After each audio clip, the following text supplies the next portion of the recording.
All Hit Radio.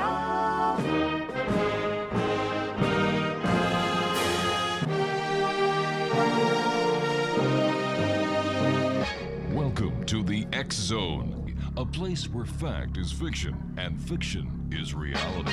Now, here's your host, Rob McConnell.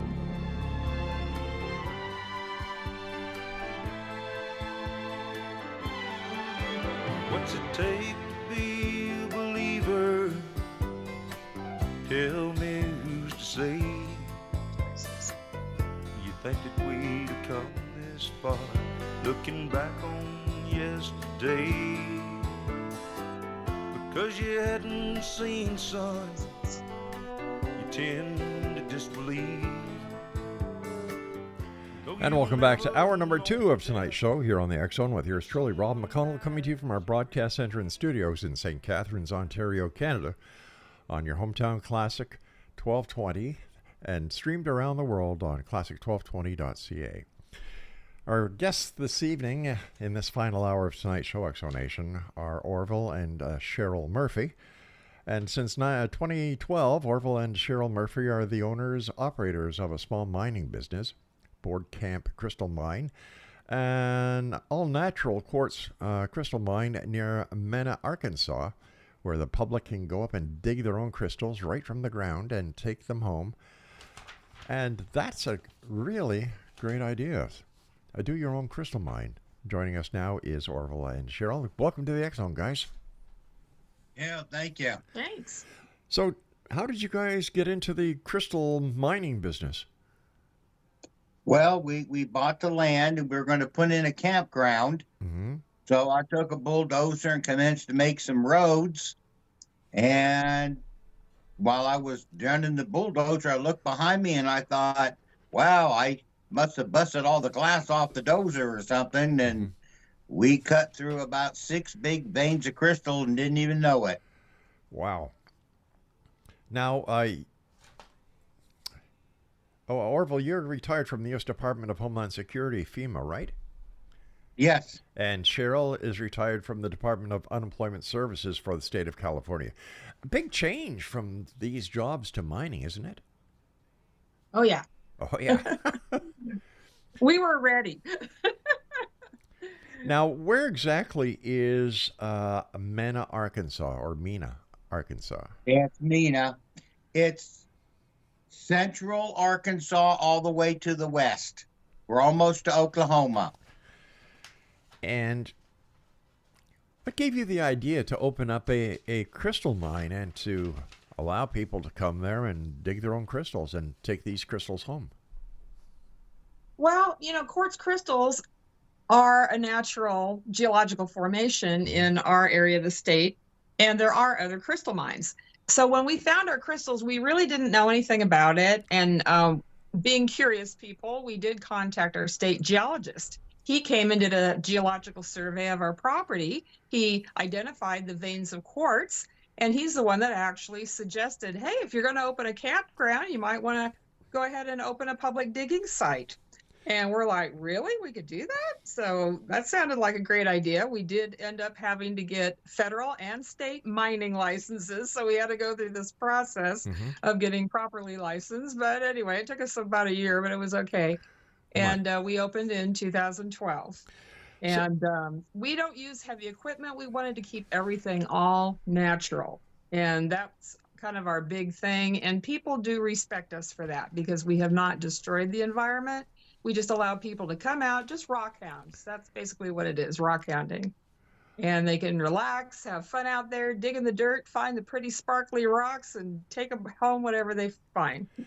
Now, I love what it says here. When you introduce yourselves, you always say we are just normal people who had a paranormal experience, and it changed our lives forever. What was that paranormal experience that changed your lives?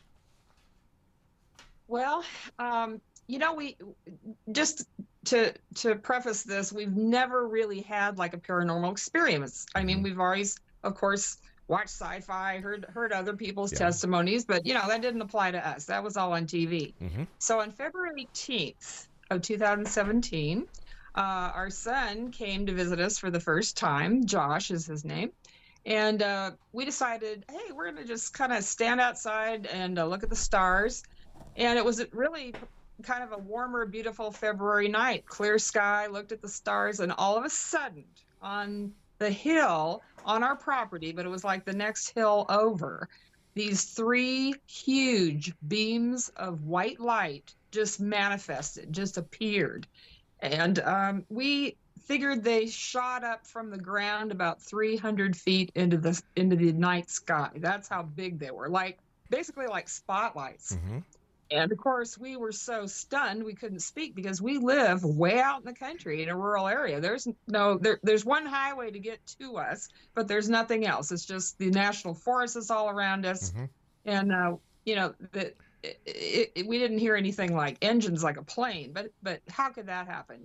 What kind of a plane could manifest that type of those type of beams of light? The beams only lasted about 8 to 10 seconds, and everything went black, and we were like, really speechless. And then the next morning we thought, well, let's go up and check it out. We didn't want to go up there at night, but we didn't hear any, like I said, engines or Right. anything like that. Mm-hmm. But it would have seemed as though somebody had brought 3 huge spotlights onto our property, and there's no way that could happen. So we walked up the next morning to the area just to see if we could see maybe tire tracks or footsteps. And we did not find that. But what we did find was the physical evidence. All the metal objects were affected. Fence posts were leaning. They had once been straight up and down and put in the ground. Mm-hmm. And a huge metal sign was toppled over. And even in 5 years, the wind had never toppled it over. And we get some good, strong windstorms out here in the Midwest. And anyway, we were just so surprised. There was no sign of human activity at all, and we didn't know what to think. So what did you do? You had this mystery. You had the fence Right. that was leaning. You had this metal sign that was down. What happened next? Well, we didn't have Ghostbusters' phone number at the time, so we couldn't call them. But we did call a friend who told us about MUFON, the Mutual UFO Network. Yeah.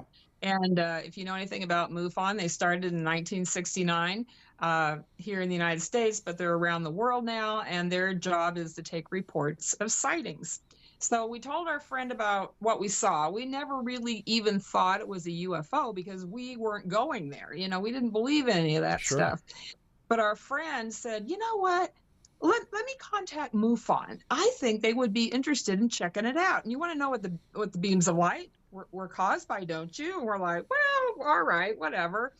So our friend contacted MUFON. MUFON was extremely interested to come to our property and do a physical investigation because they ended up telling us, they did contact us, and we talked on the phone, of course, at first. And what they told us is that only 3% of sightings have physical evidence left behind. So they were really interested and asked if they could come. And we're like, well, sure. You can come out and check it out. We Sure. don't mind. So they did. And they were actually here in 3 days, 3 days later. And they sent members of at that time, it was called the Special Assignment Team, the SAT team, which was one of their higher level of investigators. And anyway, they brought what's called Gauss meters, Gauss, Yeah. which measures magnetic fields, and they turned them on and they held them up next to those fence posts and to the metal sign. And those meters were just like going off, like, very high readings or ratings, however you might say it. And the MUFON people are all excited. And they actually suggested to us that the beams of light were possibly created by a craft that was hovering over our property. Okay. And we just happened to see the evidence of the craft, which was the 3 beams of light. And the MUFON people even suggested that maybe they were here harvesting crystal energy. Oh. And of course, my husband and I are like, okay, well, these are really nice people, very professional, but that's just a really whacked out idea, right? Mm-hmm. But anyway, they were great people, I have to say, and very encouraging, and And anyway, it was, gosh, we just had to take it all in. Like, what do we do now? Right. We have these MUFON people that are telling us we had a spacecraft. So anyway, maybe about a month or so later, we were contacted by MUFON, who told us that the Travel Channel was interested in coming out and filming our story about the MUFON investigation. And that actually ended up being Josh Gates with Expedition Unknown.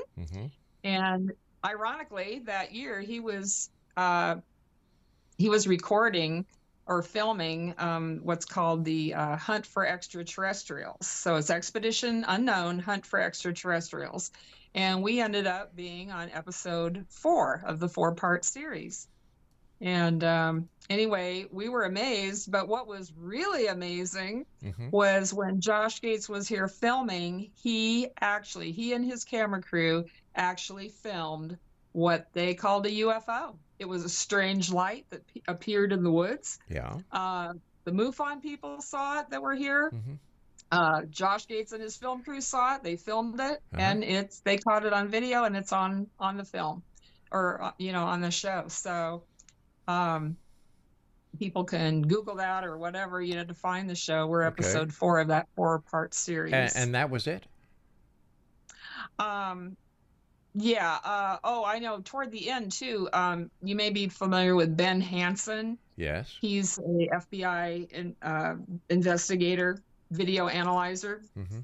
And he is on the show, and he looked at the video and he said, basically everything is authentic the way it's being filmed. And as far as I can see, you've got a UFO. There's nothing else I could call it. So he confirmed that, which was pretty exciting, I have to say. So was there any further investigation done? Not on that particular issue, but what was strange, I mean, like I said, we're trying to get used to all this. And we're also trying to figure out, okay, here we are now going public with this, that we're having sightings on our property where we have a crystal mine business. How are people going to accept this, especially our friends, our family, and usually people roll their eyes, and those types of things, which I have to admit, I did in my past too, It's kind of unbelievable until something happens to you, right? All right, guys, I have to take my first break, so please stand by. Exonation, our guests this hour are Orville and CHERYL Murphy. We're talking about strange lights at a crystal mine.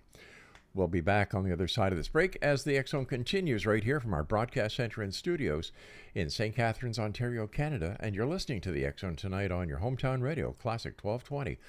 My name's Rob McConnell. Send me an email, xzone@classic1220.ca. Love hearing from you. We'll be right back. Don't go away.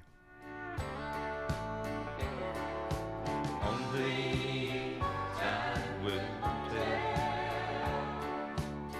Only time will tell. Will the creature remain a mystery? Something we...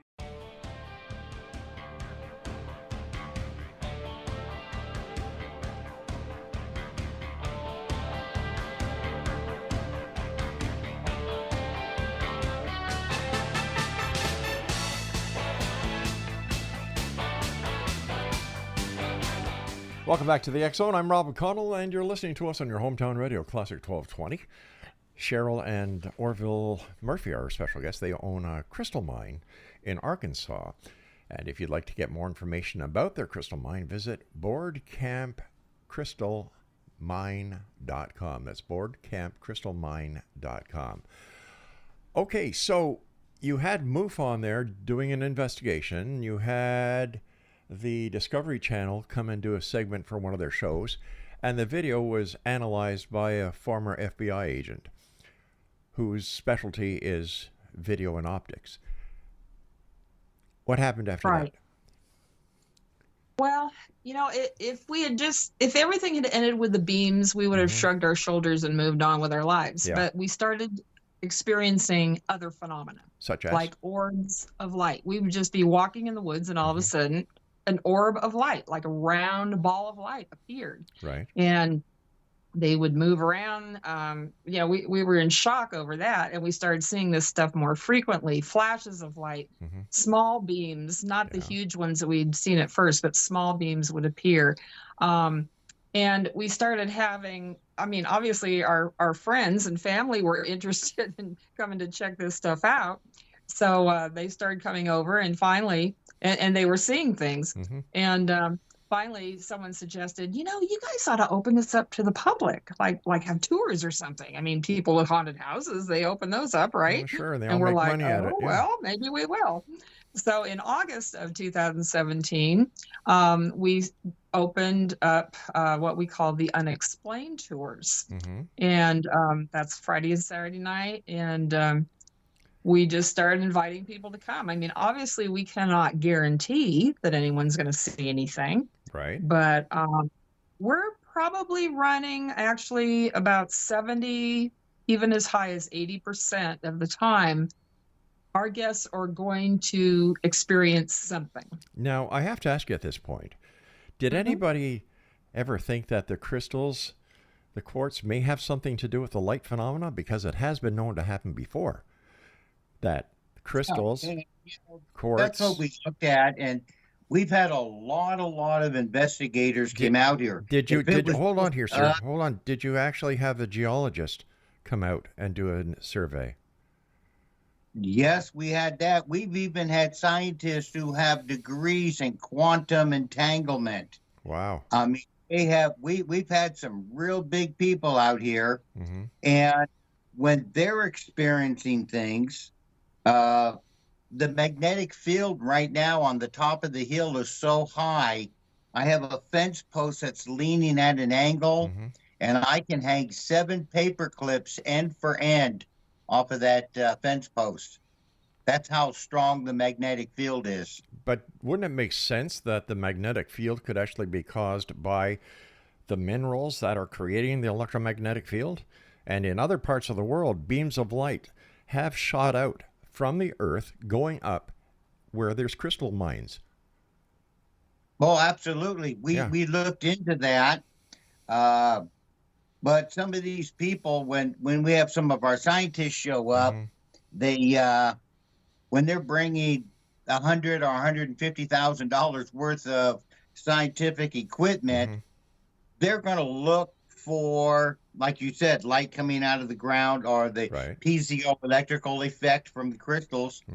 But and they're doing it to eliminate, things that it might be this, it might be that.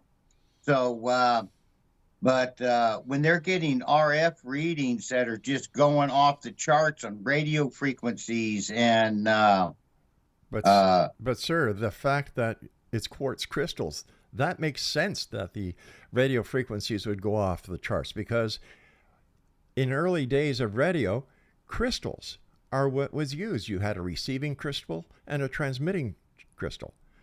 That makes perfect sense to me. They call them crystal sets. I'm sorry, sir? That's why they called them, crystal sets, exactly, the first radio. Right, yeah, exactly. But the scientists said there's still those possibilities, but we have set up video cameras now, and we're recording 24/7, and with some real high-tech cameras, and we've got a lot of stuff on video where we'll see balls of light in the sky and then come down to the ground. Okay. Have you had members of the military come and check it out, or people who are, who are specialists in radio frequencies, people from the FCC and other government agencies who deal with this specific thing? For example, do you have any radio interference or interference with your cell phones? Well, we have electronic anomalies happening here all the time. Cell phone shutting off, power blinks at the house. The internet will just shut off for no reason, and then 2-3 minutes later come back on again. So we've had camera systems shut down. So yeah, we have a lot of electrical interferences here on the property. The one of the things we did do was we got in touch with the natives, because at one time this was all their sacred ground. Right. So we had several of the tribes come out here, and we're up to 16 tribes now that have been here, and they've done ceremonies and they bless the ground, and we let the natives use the land for free. We don't charge them to come out or anything, because basically it's still their land. And but we've learned a lot from the Cherokee and the Navajo and the Choctaw.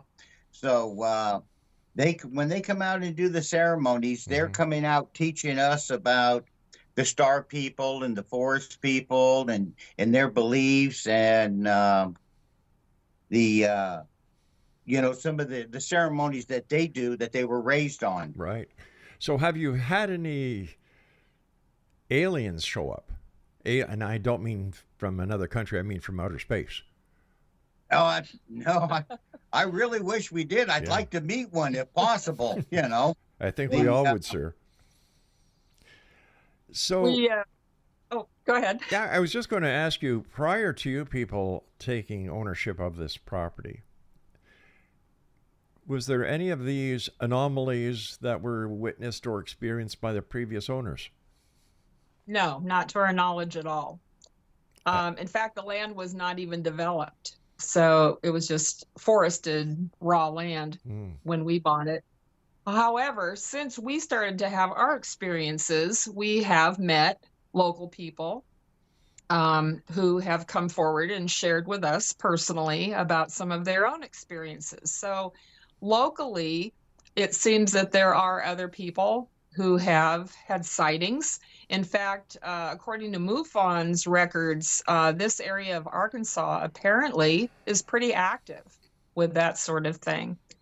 And you asked earlier, have we ever seen like an actual UFO or aliens or whatever? And, not the stereotypical ones that you're thinking of, the ones on TV type thing. But to tell you the truth, we began to have, it's kind of hard to explain, but we started to have, I would say, like interaction with what we only can identify as interdimensional beings. And that probably sounds kind of weird, but are they aliens? Who knows? We haven't really seen them. But what I mean by interaction is we started noticing like crystals, beautiful crystals, maybe like a couple inches big or whatever, would just like appear in our house. We'd get up in the morning and there'd be a beautiful little crystal on our dining table. And we're like, well, where did that come from? And it started happening like maybe about once a month. And then when we were having our tours, we began experiencing crystals showing up when we were having guests, visitors during our tours. Sometimes they would just appear, like maybe on someone's chair or on the floor of our viewing area where we conduct our tours. Other times we'll be sitting in the dark viewing, the dark woods, in the sky and waiting to see if we're going to witness any phenomena, and all of a sudden we would hear like bang behind us, which we jump up and go run over and look like, what was that noise? And it ended up being a beautiful crystal hit the floor, the wooden floor of our deck where we have our tours. And like, where did this come from? It just like came out of nowhere and hit the floor. And we began to determine that these were gifts being given to us and our tour guests. And like I said, we're going on 7 years now, and we've had hundreds of people who've experienced this. Not only us, but, our tour guests. It's pretty crazy. And also not just crystals. We've also found a number of feathers, and feathers are very symbolic as well, with spiritual things. And Native American type things as well. Tell me about the tours that, my producer said we have to go to a break in about 2 minutes, so we'll hold off on that question. But when we come back from the break, I'd love for you to tell us about your tours. But before that, do these crystals and these gifts only appear when you have customers?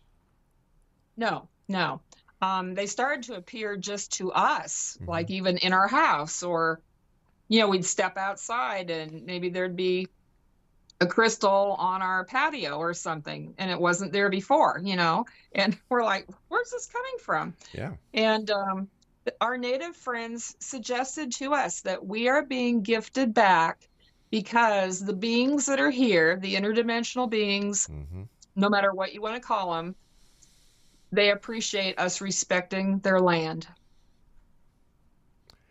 All right. You and I have to take a commercial break, so please stand by. Exonation, our guests this hour, the final hour of tonight's show, are two people who own a mine where a lot of strange things happen. Orville and CHERYL Murphy are our guests, and their mine is called Board Camp Crystal Mine, and the website is www.boardcampcrystalmine.com. And we'll all be back on the other side of this brief commercial break as we continue live and around the world from our broadcast center and studios in St. Catharines, Ontario, Canada, right here on your hometown radio, Classic 1220, and streamed around the world on classic1220.ca.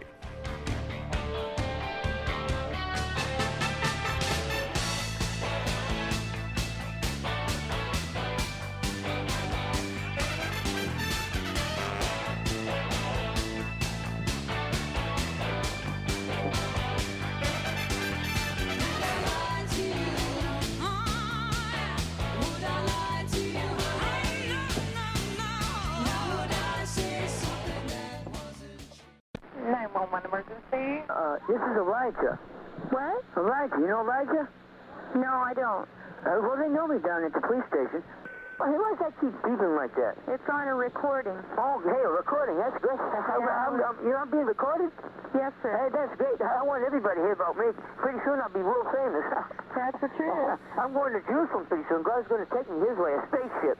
UFO, you better believe it. They're everywhere. Everybody has seen, millions of people have seen them all around the world. Well, that's great. Yeah, that's right. And God bless the police officers and the scientists and the ordinary people that talk about these UFOs, so they do exist, and I know all about them. I'm a ufologist. I'm the #1 scientist on this planet. I'm an authority on them. I'm a scientist. Okay. Yeah, you heard of Albert Einstein? No, but I'm going to have to go. I got other Well, I can explain it to you, his formula of relativity. Well, I don't have time to hear Einstein's theory of relativity. But it's very simple. E does equal MC squared. That's right. Okay, Emmanuel equals to Messiah coming the second time. It's elementary, my dear Watson. Einstein was a Jew, and I'm a Jew, and very few people in the world understood him. That's right. I'm an engineer, I'm an electrician, a plumber, everything. I can do anything. Well, that's wonderful. And I'm the world's greatest entertainer. Well, I'm worth about $50 million a year. Elijah, I got to go now. Okay. God bless you. Bye-bye. Bye-bye.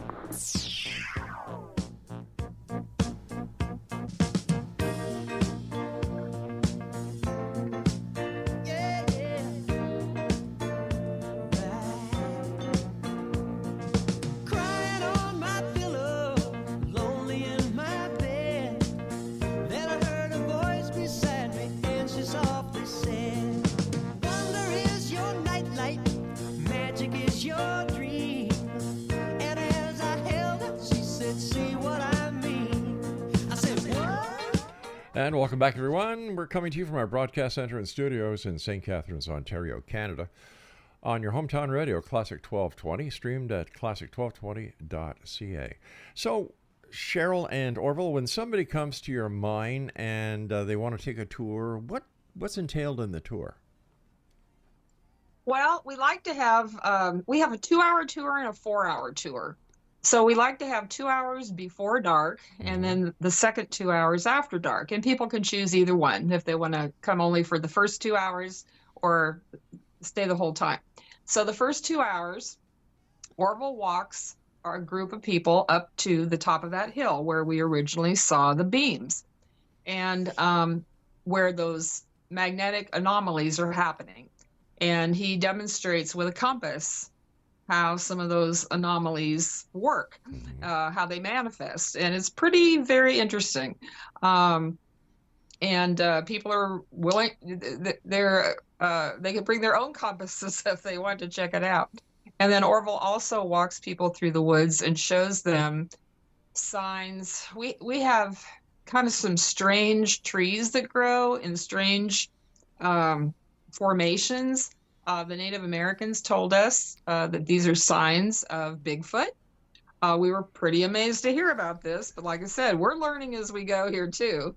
It's pretty strange, but anyway, we have had Sasquatch encounters over time. And I have to say that even though we've been startled, we have not been afraid. So that's a good thing. They like to surprise us. Our Sasquatch tend to be friendly. But anyway, getting back to the tours. So the first hour, Orville takes everybody to the top of the hill. The second hour, I have a video presentation, a media presentation, where I show videos and photographs of some amazing things that we have caught on game cameras over time. And some of those videos are on our YouTube channel. If you just go to YouTube and type in Board Camp Crystal Mine, you will find us. And, all right. But we started witnessing rock levitation. I know that sounds crazy, but we've caught it on game camera. We haven't witnessed it ourselves. We witnessed the effect of it. So when I say the effect, I'm like talking about rock stacks.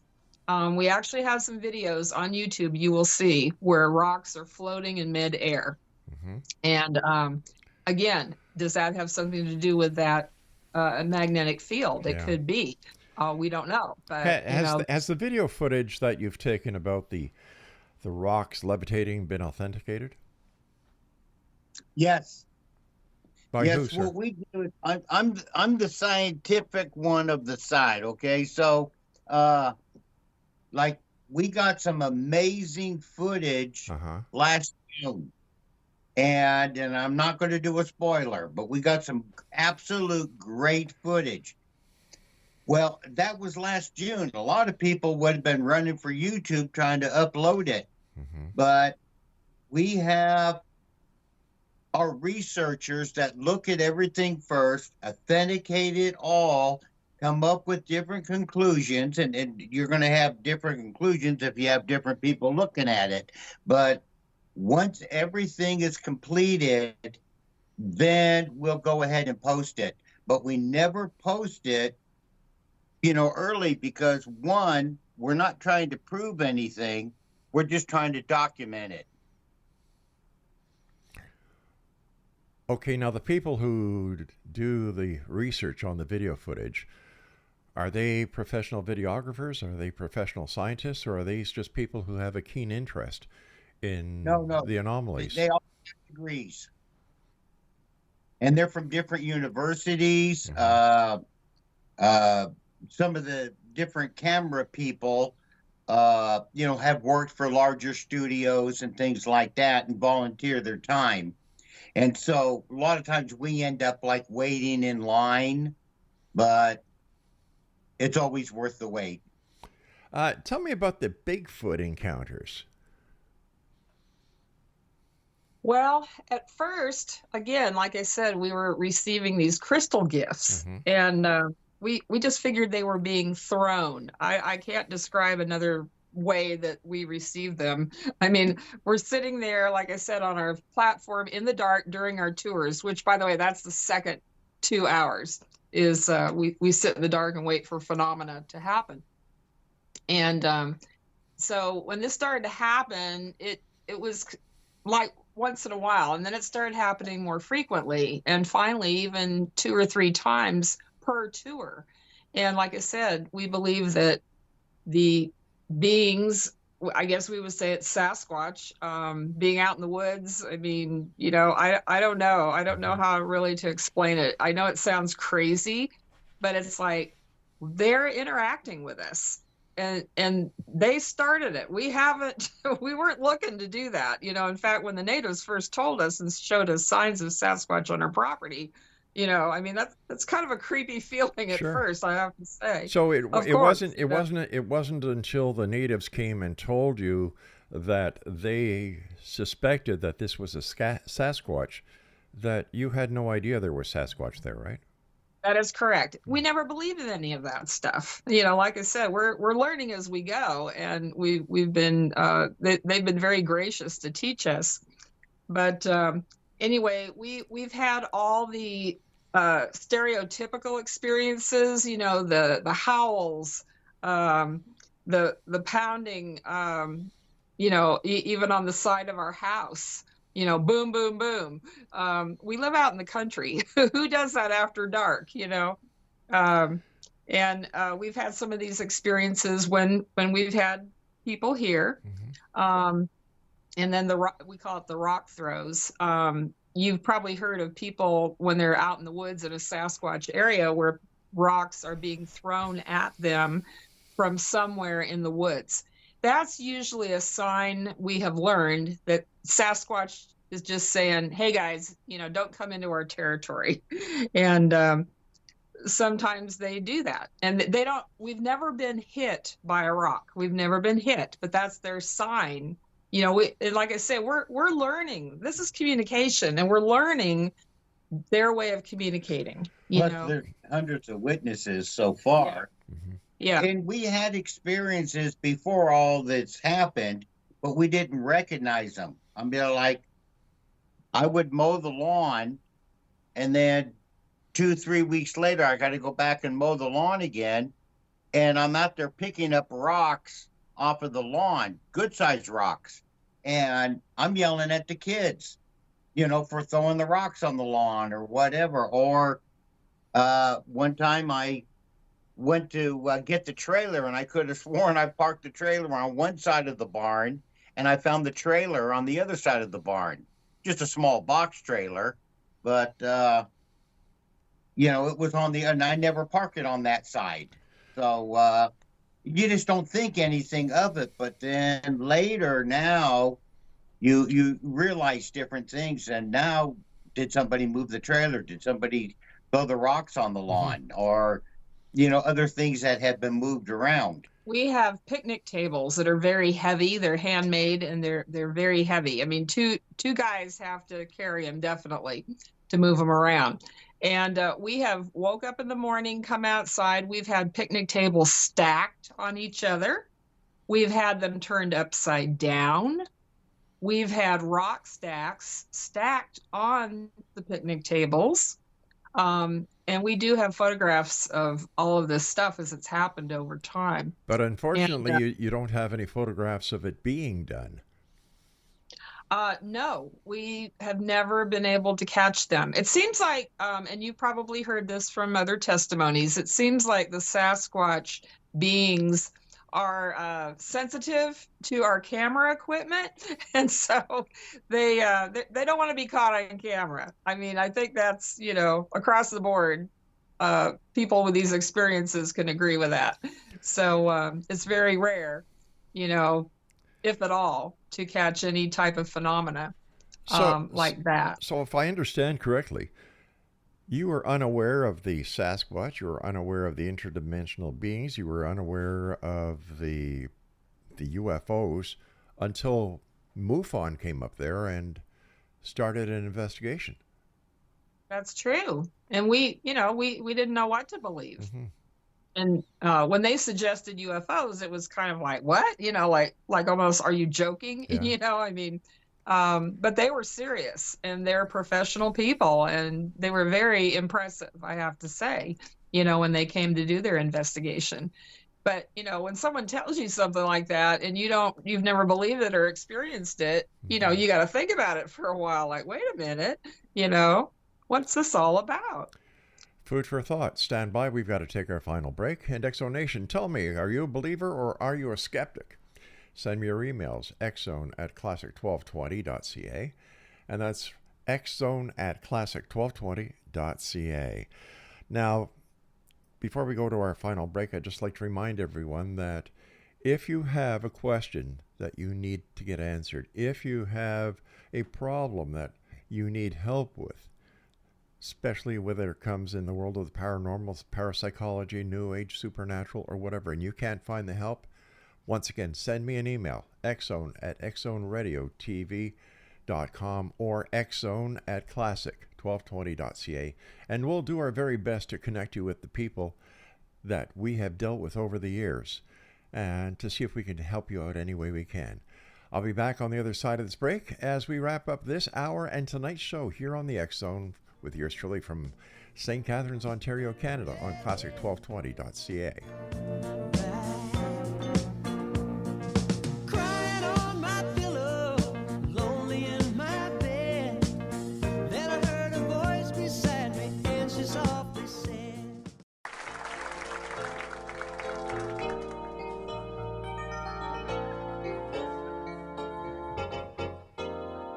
Well, I just got back from Roswell, where the aliens have been. And if you ask the feds the cause, well, they'll only lie again. Now I'm hunted by the gumshoes, and I'm wanted by the cops, 'cause they think that I might be the guy making circles in the crops. And I know that there's a conspiracy from the voices in my head. Elvis lives, that's clear to me. It's McCartney who is dead. And if the Mars man should come again and take me, I will go. I will take a trip on their rocket ship. God bless the UFO.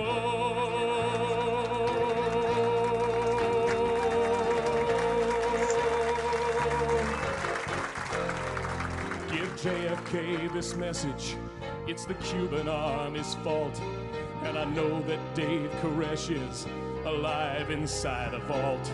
We've seen reports in papers of a guy who knows about a car that runs on chewing gum, but the Arabs rubbed him out.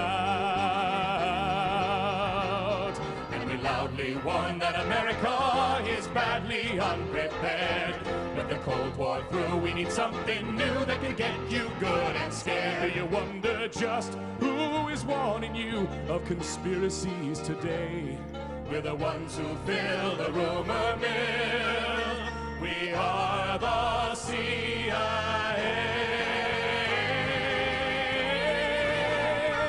And welcome back, everyone. Our guests this hour are Orville and CHERYL Murphy. They own a mine, a tourist mine, I guess we can call it, in Arkansas. That if you'd like to get more information about the camp and the tours that they have, as well as the experiences that they themselves have encountered, visit boardcampcrystalmine.com. With everything that's been going on, have you ever called the local police, the sheriff, and filed a police report?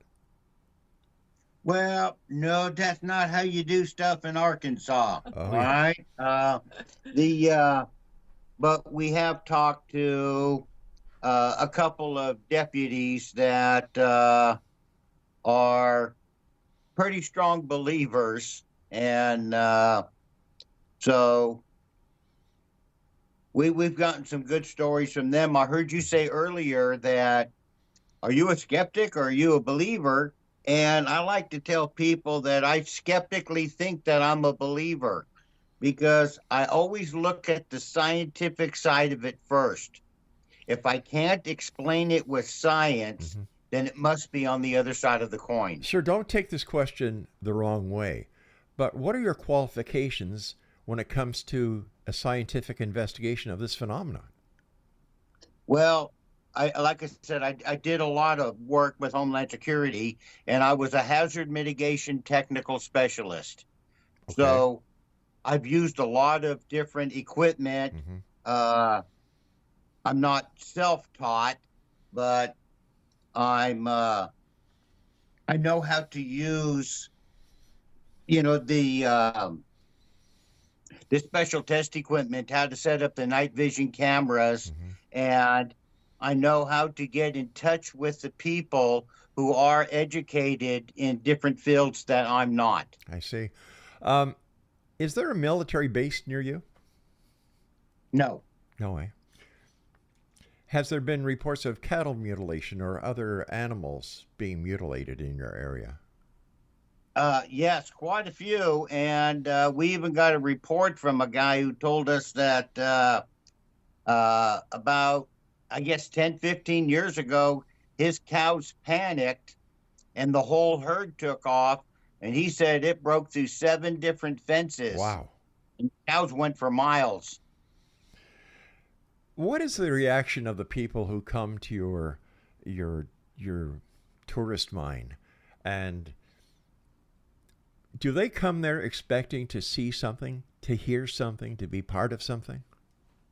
I think that's the number one desire for everybody, including us, when we're hosting the tours, of course. But I think one of the coolest things that I've experienced over the time that we both have really is that when we meet people, most of the people that have come on our tours have had some kind of experience, or they know someone who has, and they're curious. And, you know, we all are curious. We all want to find out answers, like what the heck is going on? And yes, we have to have science to work with us on this. And I think finally science is opening up to exploring, you know, some of these things that are happening in what we might call the unseen world. You know, we haven't been able to, we see evidence of extraterrestrial beings or Sasquatch. But we may not see them, but we see evidence. What evidence? And it's like, something's going on. What evidence, ma'am? Well, like what I told you, the natives, you know, showed us signs in the woods. I mean, if you get on YouTube and Google signs of Sasquatch, you'll have to excuse me, man, but I believe that these platforms that are out there that people just download whatever they want, I give them no credibility whatsoever. I you know, like to have somebody tell me that they see something that they believe is signs of a Bigfoot, but you yourselves who are on the land, on the property, have never seen a Bigfoot. You know. Well, that's not exactly true. Okay. All right. I actually have had 2 sightings, and I'm not saying Bigfoot just walked out of the woods and came up and offered to shake my hand. Okay.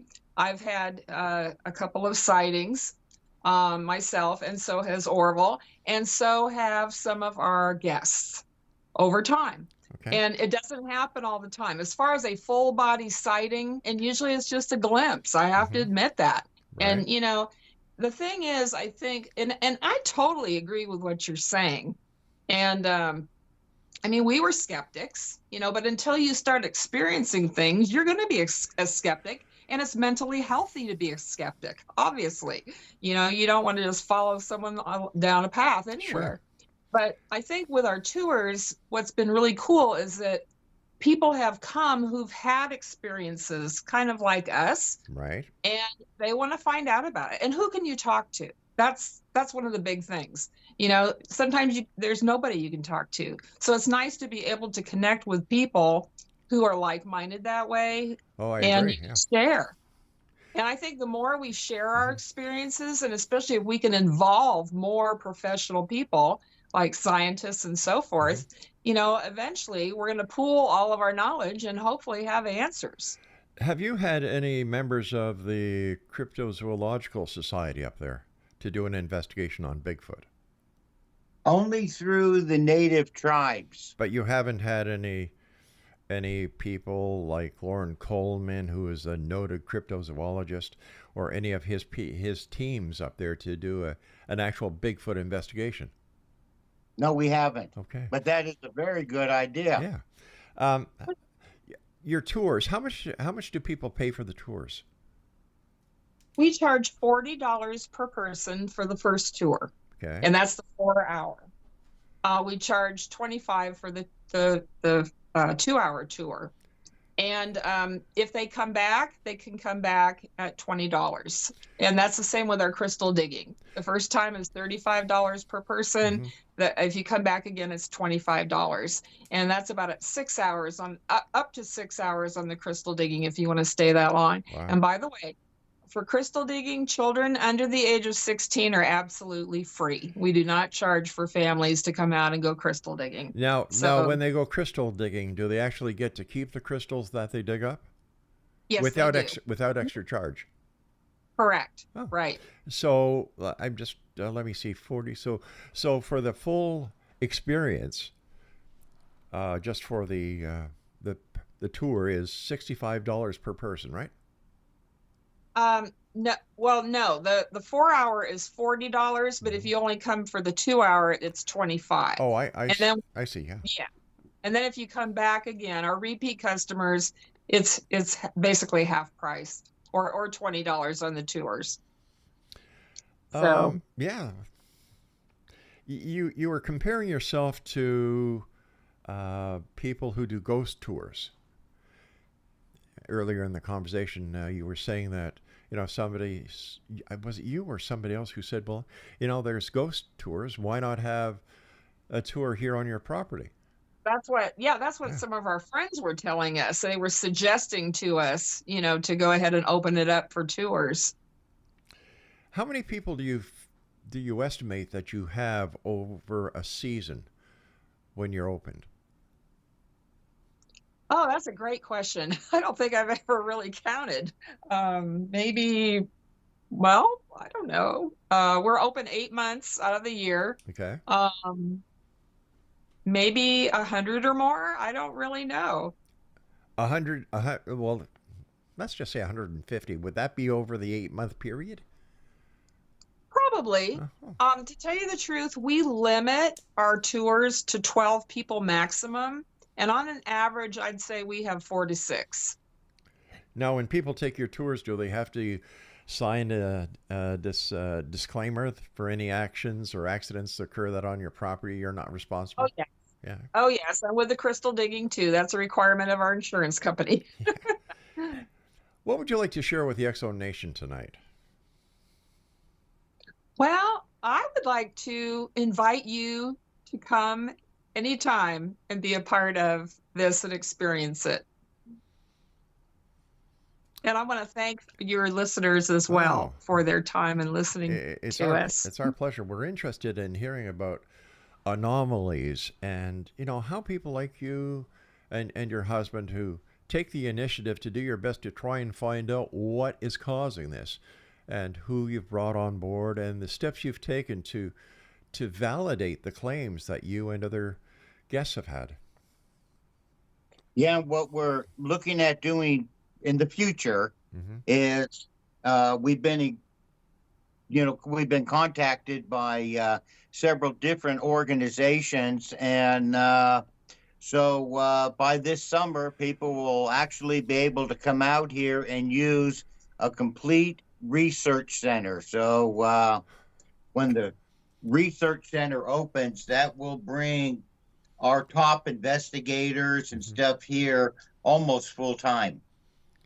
And of course, this will also increase the popularity of your tours mine, and of course, more people that come there, the more money everybody makes. Okay, so thank you very much for joining us tonight. It's been a great pleasure talking to you guys.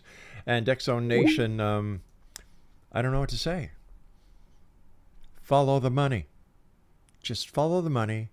And on a scale of 1 to 10 credibility, I'll have to give this one a 2. I'll be back tomorrow night as once again we cross the time-space continuum to this place that I call the X-Zone. A place that is, well, let me say, we're searching for answers and demanding the truth. And there were a lot of answers that I was given tonight, but not a lot of truth, I believe. I think that there's more to meets the eye here, and I don't believe it's Bigfoot. I don't believe it's UFOs. I think that it's crystals, magnetism, and, well, make up your own mind. Until tomorrow night, good night, everybody.